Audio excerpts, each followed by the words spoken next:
E se eu te dissesse que o maior rei de Israel foi também um assassino? Essa é uma história que muitos preferem não contar. Uma história de poder, traição e sangue que manchou para sempre a dinastia mais importante da Bíblia.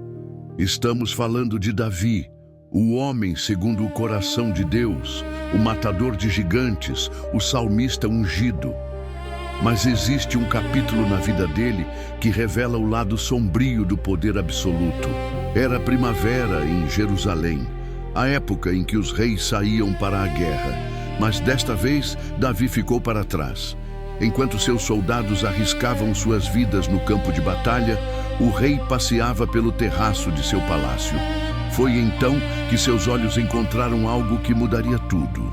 Uma mulher de beleza extraordinária se banhando. Aquele momento de desejo desencadearia uma sequência de eventos que incluiria adultério, manipulação, traição e assassinato premeditado. O homem que enfrentou Golias com uma funda agora usaria o poder de sua coroa como arma contra um de seus próprios guerreiros mais leais. O que você está prestes a descobrir não é uma lenda romantizada, mas um crime real, documentado nas Escrituras Sagradas.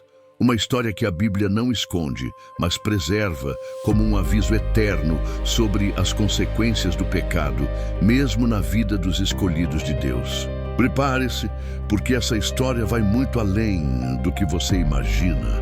O nome dela era Batseba, filha de Eliã e esposa de Urias, o heteu. Enquanto ela se purificava segundo a lei, sem saber que estava sendo observada, Davi tomava a decisão que destruiria vidas. Ele poderia ter desviado o olhar, poderia ter voltado para dentro do palácio.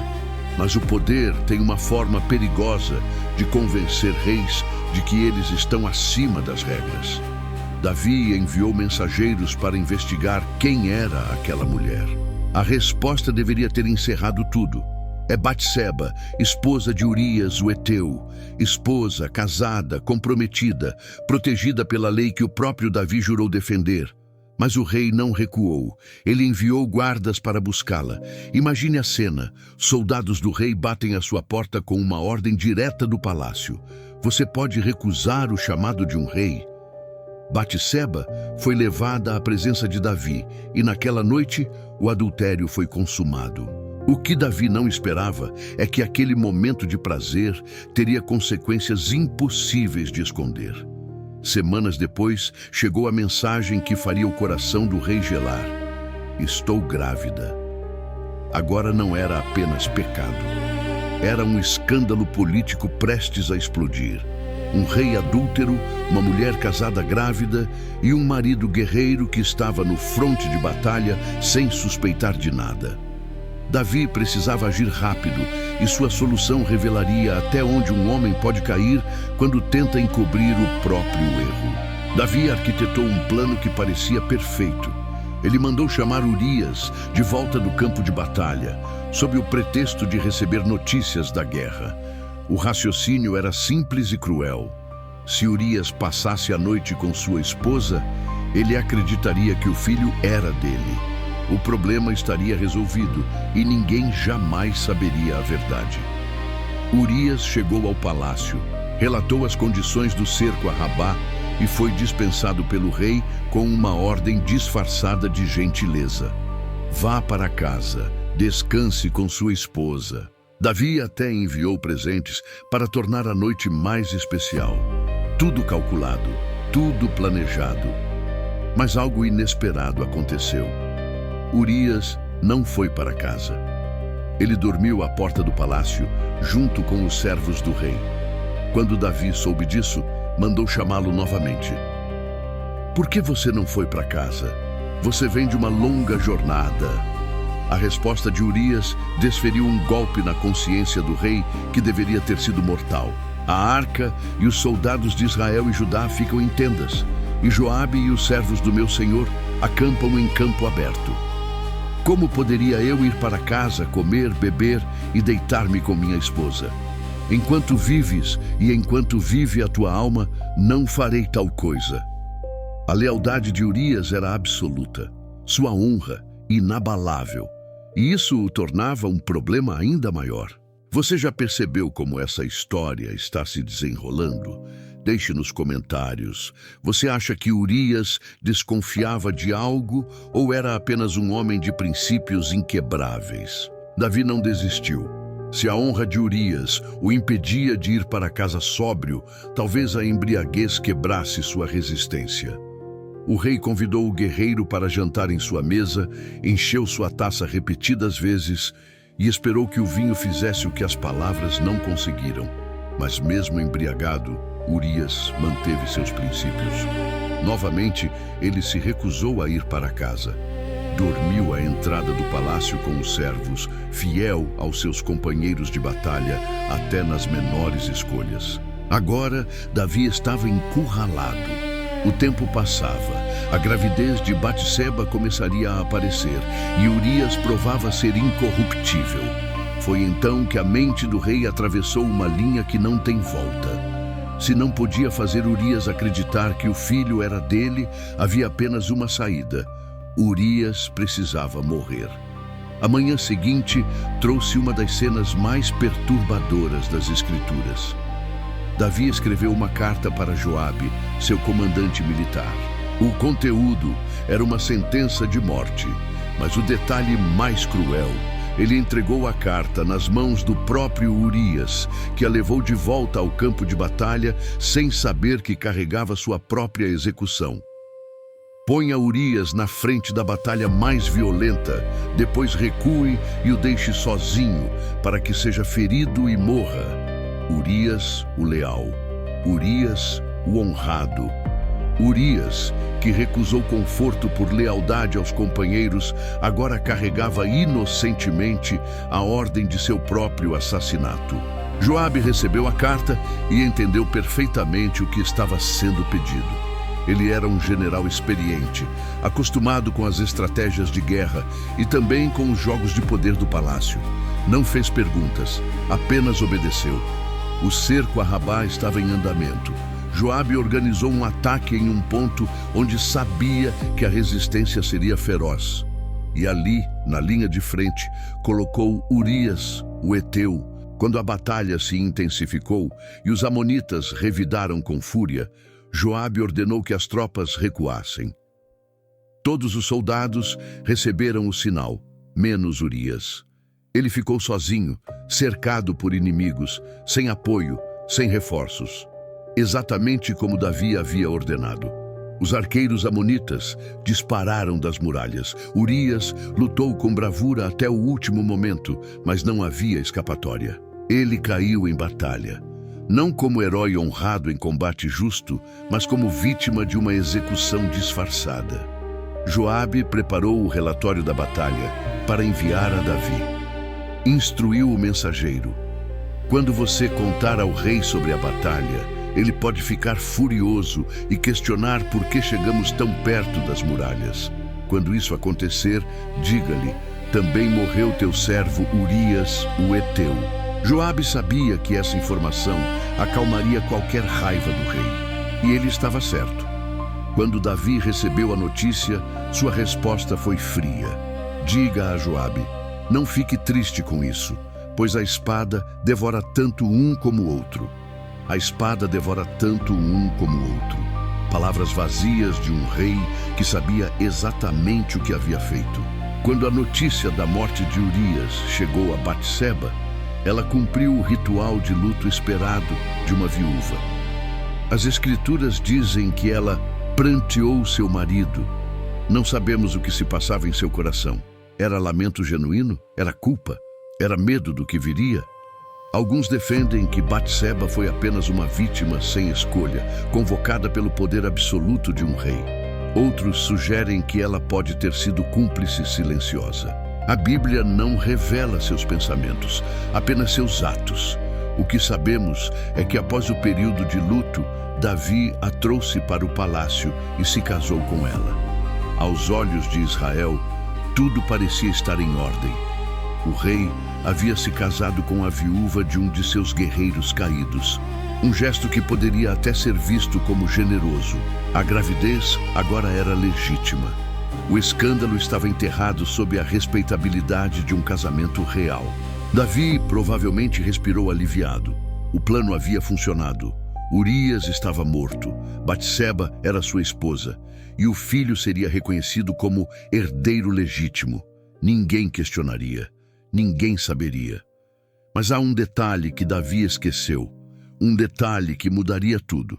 Porém, isso que Davi fez desagradou ao Senhor. Você pode enganar as pessoas, pode manipular circunstâncias, pode usar poder para encobrir crimes, mas há um juiz que vê o que acontece nas sombras. Se você está acompanhando essa história, deixe seu like agora e me diz, você acha que Davi realmente pensou que escaparia das consequências? Meses se passaram. O bebê nasceu. A vida no palácio seguia seu curso normal. Mas então, um dia, o profeta Natã pediu audiência com o rei. Natã era conhecido por ser a voz de Deus, respeitado e temido. Quando ele entrava no palácio, não era para conversa casual. Natã começou contando uma história. Havia 2 homens numa cidade, um rico e outro pobre. O rico tinha muitas ovelhas e gado em grande quantidade. O pobre não tinha coisa alguma, senão uma cordeirinha que comprara e criara. Ela cresceu com ele e seus filhos, comia do seu prato, bebia do seu copo, dormia em seu colo e era como uma filha para ele. Davi ouvia atentamente, sem saber para onde aquilo levaria. Veio um viajante ao homem rico, mas este poupou suas próprias ovelhas para preparar comida ao viajante. Em vez disso, tomou a cordeirinha do pobre e a preparou para o homem que viera visitá-lo. A indignação explodiu no coração de Davi. Seu senso de justiça, tão forte quando se tratava dos pecados alheios, inflamou-se instantaneamente. Ele bateu o punho e declarou: tão certo como vive o Senhor, o homem que fez isso merece a morte, e deverá restituir a cordeirinha 4 vezes, porque fez tal coisa e não teve compaixão. O silêncio que se seguiu deve ter sido ensurdecedor. Natã olhou nos olhos do rei e proferiu 4 palavras que atravessaram a alma de Davi como uma lança. Tu és esse homem. Natã não deixou espaço para negação ou justificativa. Ele prosseguiu, falando com a autoridade de quem carrega a palavra do Altíssimo. Assim diz o Senhor: eu te ungi rei sobre Israel, livrei você das mãos de Saul. Dei a você a casa de seu senhor e as mulheres do seu senhor. Dei a você as casas de Israel e de Judá. E se tudo isso fosse pouco, eu teria dado ainda mais. Por que você desprezou a palavra do Senhor, fazendo o que ele reprova? Cada palavra era uma acusação específica. Você matou Urias, o heteu, com a espada e ficou com a mulher dele. Você o matou com a espada dos amonitas. Davi não podia mais se esconder. Deus havia visto tudo: o adultério, a manipulação, o assassinato planejado. E agora viria o julgamento. Portanto, a espada jamais se afastará da sua família, porque você me desprezou e tomou a mulher de Urias para ser sua mulher. Assim diz o Senhor: da sua própria família farei que surja a desgraça contra você. Tomarei suas mulheres diante dos seus olhos e as darei a outro, que se deitará com elas à luz do dia. Você fez isso em segredo, mas eu farei que isto aconteça à luz do dia diante de todo o Israel. A sentença estava dada. A casa de Davi conheceria violência, traição e vergonha pública. E tudo começaria com a criança que nascera do adultério. O filho que lhe nasceu morrerá. Pela primeira vez em toda essa história, Davi não tentou se defender, não procurou justificativas, não usou seu poder para silenciar o acusador. Ele simplesmente disse: pequei contra o Senhor. 3 palavras, simples, diretas, devastadoras. Natã respondeu: o Senhor perdoou o seu pecado, você não morrerá. O perdão foi concedido, mas as consequências permaneceriam. O bebê adoeceu gravemente. Davi jejuou, orou, passou as noites deitado no chão, suplicando pela vida da criança. Mas no 7º dia, o bebê morreu. Os servos temiam contar a Davi, preocupados com sua reação. Mas quando ele percebeu pelos sussurros, perguntou diretamente: a criança morreu? E responderam: sim, morreu. A reação de Davi surpreendeu a todos. Ele se levantou, banhou-se, trocou de roupas e foi adorar no tabernáculo. Depois voltou ao palácio e comeu. Os servos não entendiam. Ele explicou: enquanto a criança estava viva, jejuei e chorei, pensando que talvez o Senhor tivesse misericórdia. Mas agora que morreu, por que jejuar? Posso trazê-la de volta? Eu irei até ela, mas ela não voltará para mim. Foi nesse contexto de dor e arrependimento que Davi escreveu o Salmo 51, uma das orações mais profundas sobre confissão e restauração. Você está vendo como essa história é poderosa?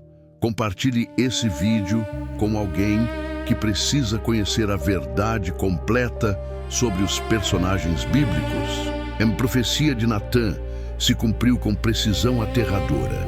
A espada nunca se afastou da casa de Davi. Seu filho Amnon violentou sua meia-irmã Tamar. Absalão, outro filho, assassinou Amnon por vingança e depois liderou uma rebelião contra o próprio pai, tendo relações públicas com as concubinas de Davi, exatamente como havia sido profetizado.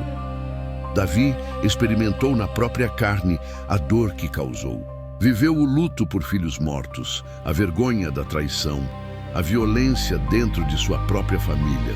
Tudo o que ele plantou em segredo, colheu publicamente multiplicado. Mas a história não termina apenas em tragédia. Davi e Batseba tiveram outro filho, Salomão, escolhido por Deus para ser rei e construir o templo. E é através dessa linhagem marcada por pecado e restauração que nasceria séculos depois o Messias, Jesus Cristo. A Bíblia não esconde essa história porque ela revela verdades essenciais. Ninguém está além da tentação. O poder não isenta das consequências. O perdão de Deus é real, mas não anula as consequências naturais do pecado. E mesmo das nossas maiores falhas, Deus pode trazer redenção. O assassinato de Urias mudou Israel para sempre. Mas também nos ensinou que arrependimento genuíno, ainda que não apague o passado, abre caminho para um futuro onde a misericórdia de Deus se revela até nas histórias mais sombrias. Essa é a verdade que muitos não querem ouvir, mas que todos precisamos conhecer.